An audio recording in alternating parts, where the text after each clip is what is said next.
Keith Richard Kwagala made a promise to his late grandmother Sarah when she died that he would find a lasting solution to the atrocity of stroke so that nobody in his family or humanity as a whole would have to go through that. He kept that promise by innovating a medical device that detects early warning signs of stroke and monitors cardiovascular issues. His portable device, named Primitivus, has won numerous awards in academia, industry, and has even attracted the attention of the President of the Republic of Uganda and many leading experts. Given its potential to revolutionise healthcare, especially in underserved regions, Keith's initiative stands as a testament to what innovation can achieve in service of global well-being, and he joins me now. Welcome, Keith. Glad to be here.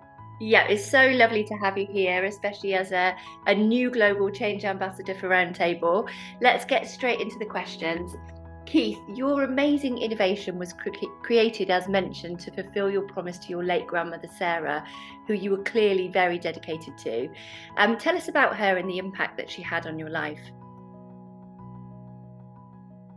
So, like for most families with their grandmothers, when you're little, they used to take us there for Christmas and different holidays. But when we started boarding school, our communication was not as regular as it used to be, spending long holidays there. But when I finished high school, our communication became just as strong because she was very proud of the fact that now I had started doing biomedical engineering at one of the best universities in the country. So I would always be checking on her, and she would call me her doctor, her personal attending. Yeah. So every time that I would check on her, that was before the stroke attack started. She had problems and complications with her cardiovascular health. So once in a while, she would complain about heart attack, and she would get a little bit of sharp pains in the chest. So treatment started, but when the attacks began, at first it was just a mild attack, and it didn't cause a lot of damage. I was at university by then, so they told me, Grandma Sarah got a small stroke, but nothing major happened. But the second one was the devious one, because that's when she lost her mobility now. So I had to leave university and then go back, and I checked on her. So she was in hospital by that time. So now in hospital is when she started telling me the stories of, when you were young, this used to happen, this used to happen. They were lovely stories, but it was like she was trying to say goodbye. And by the time I didn't notice, it was like she was just telling me stories of lovely moments. But I told her, Grandma Sarah, I'm going to invent something that is going to make sure that you don't experience an attack again. So she told me, that would be very nice, that would be very nice. So when I left, I didn't know that was the last promise I would be making to her. I told her I'm going to find a solution so that no one experiences this, and no one in the world or even in our family ever experiences this, because we can prevent it. Amazing. So that is when she told me that. Yeah, that would be awesome. So I went on the journey to start Primitivus, because then I had the knowledge to do so, the resources from the university. And then shortly they called me about 2 weeks later that Grandma Sarah has now passed because of the stroke attack that she had. Oh gosh, that must have been so difficult for you, but what a wonderful promise to make to her, in terms of her knowing that her doctor, her personal physician, as she called you, was going to go forward to make that change happen based on your personal relationship with her. So where did the knowledge to create this incredible device come from? And how did you come up with the exact concept of how it would work?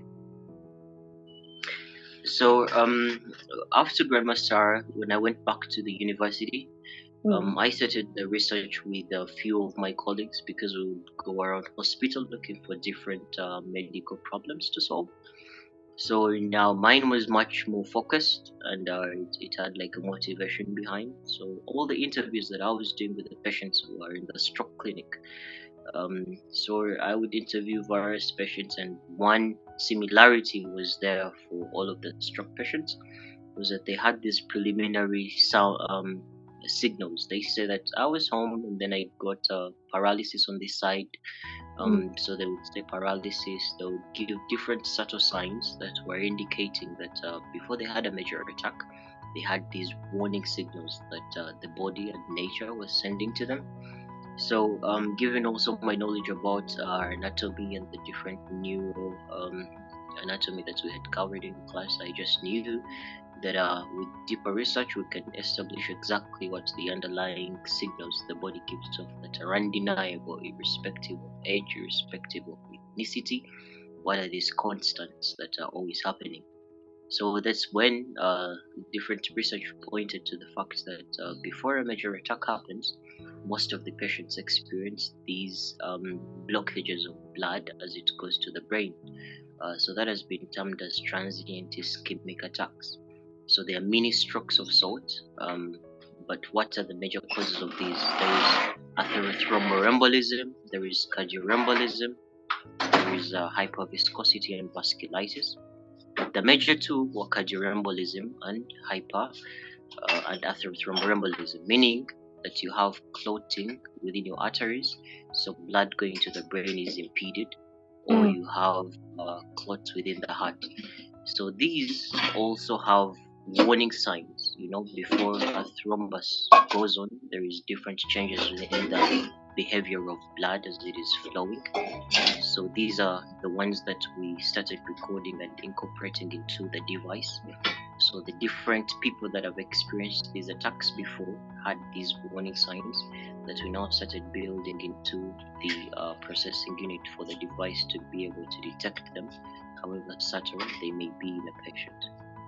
Amazing, absolutely amazing, incredible that you had all of that knowledge, and amazing how much the research that you've done has led you down the pathway to really understand what the important things to recognize are, because it's a wide open field in a lot of respects.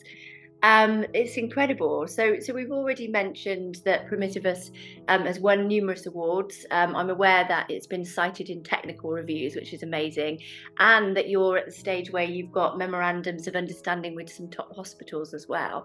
But how does the device actually properly work with the body? How do you fit it? So what happens is that how the device works is a combination of two of the major causes of stroke: atherothromboembolism and cardioembolism. So the former means that you have clotting within your arteries. When this clotting happens, the behavior of blood changes. So as it is flowing to the brain, the force with which it flows alters from the normal range that is expected. But also when you look at cardioembolism, that means that there is clotting within the heart, or different small bits of fat can break off and get into the bloodstream. So they produce acoustic or sound signals that are unique to them, so that when you listen to these sounds, you can know that this is a degree of cardioembolism to this extent. You can know that this is atherothromboembolism or a whooshing sound to this extent. So what we've done, the device has a machine learning model or an AI model that detects, based on previous data that has been collected, how the patient that is using the device at that time coincides with data that existed before. So when it detects that your data is matching data of a person that experienced a major attack, it then sends an alarm or a signal to that patient. Then it also sends a signal to a caretaker, because sometimes by the time a patient is experiencing such a thing, they may become unconscious, some of them. Yeah. So to reduce the chances of missing such an important alarm, a notification is sent to a caretaker as well, so that they can take this patient to hospital. So the working is more of a combination of both engineering and medicine. The engineering being that we make sure that the preciseness with which we pick up this data from the patient's body is accurate. But then the medicine underlying is it really accurate when you use atherothromboembolism and cardioembolism to predict stroke?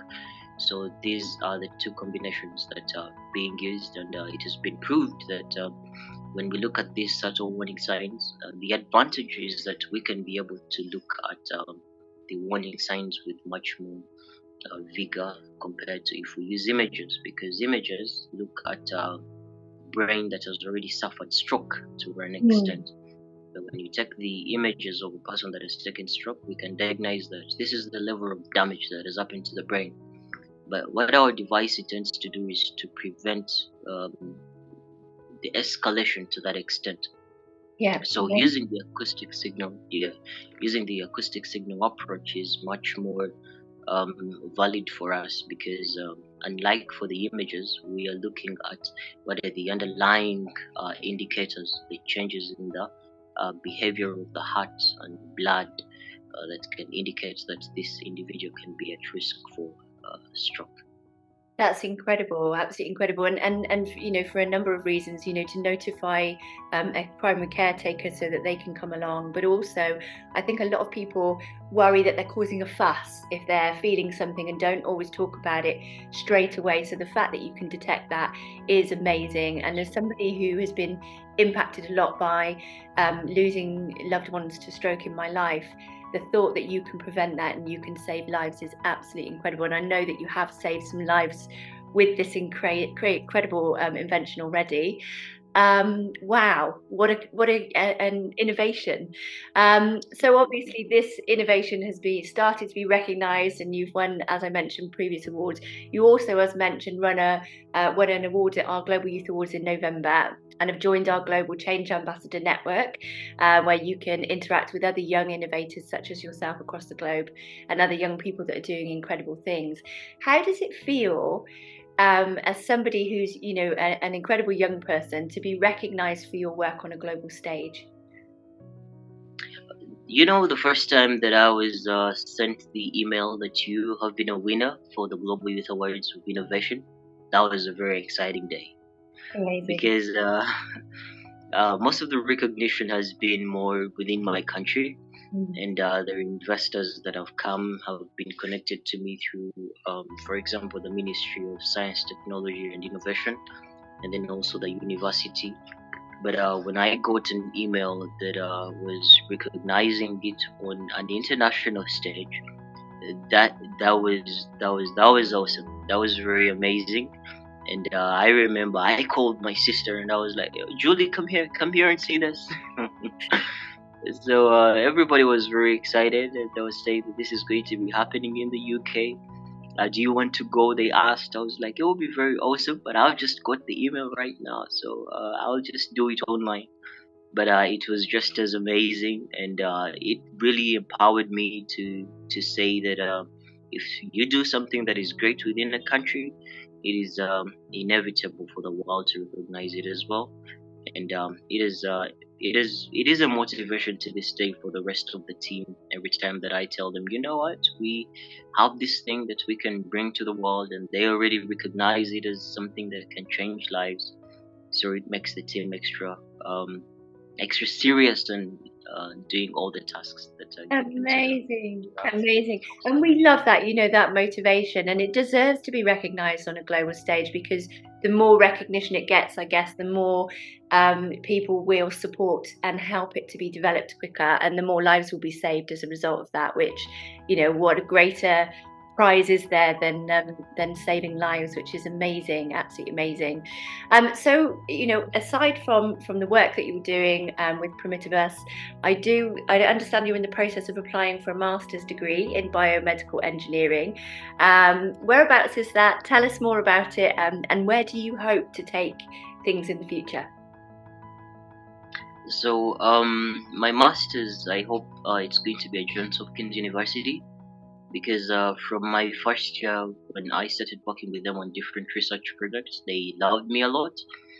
So when Dr. Haz from there came to Uganda, I worked with her for about a month every day within Mulago Hospital, Mbara Hospital. So we developed a relationship that has been nurtured over the years. So when I finished my undergrad here, I applied directly, and she of course gave me a recommendation that I should join the program there. Yes, so I'm hoping that I'll be joining them, because the screening process is happening now, and they've already told me about the possibilities of scholarship. So when I joined Johns Hopkins, it's going to be very important because the understanding that I have towards biomedical engineering is solving everyday medical problems using the technology, and every day I have an idea. So what happens is sometimes I can be limited by the resources in my country, and I'm like, I wish I had this. But when I join a university like Johns Hopkins, I'm going to be having a lot of the resources that I need to implement majority of the technologies that I bath in my mind that I know can help people. In addition to advancing, of course, the diagnostic capabilities of Primitivus here. Yeah, amazing. I'm excited. I'm so excited, Keith, to see what comes next because, for something so incredible and so extraordinarily life-changing for a lot of people, as your first invention, I can only imagine, your career ahead and the amazing innovations that you're going to come up with that are going to be, really, really needed on a global scale. So I'm really excited for you. And final question, a bit more abstract because I like to delve a little bit deeper into what you're passionate about. If you could create one change in the world, what would it be and why? The one change I would create in the world is the one change I would create in the world is opportunity. I would want to have everyone exposed to the opportunity to live to their full potential, because I see very many capable minds that never get to see even the limelight that can come with that. It can help very many people reach their full potential. So to me, what I would change is accessibility to opportunity. I would want everybody to get as much piece of the cake as their ability to its full potential can allow. Yeah, amazing, amazing. And with lots of scholarships and schemes and grants available, and philanthropic programs, that's becoming more likely to be a reality. But I know there are still many people that still have wonderful things to bring to the world that could do with the support. So that's a really brilliant thing to want for everyone. Keith, thank you so much for joining me today and telling me all about the work that you're doing.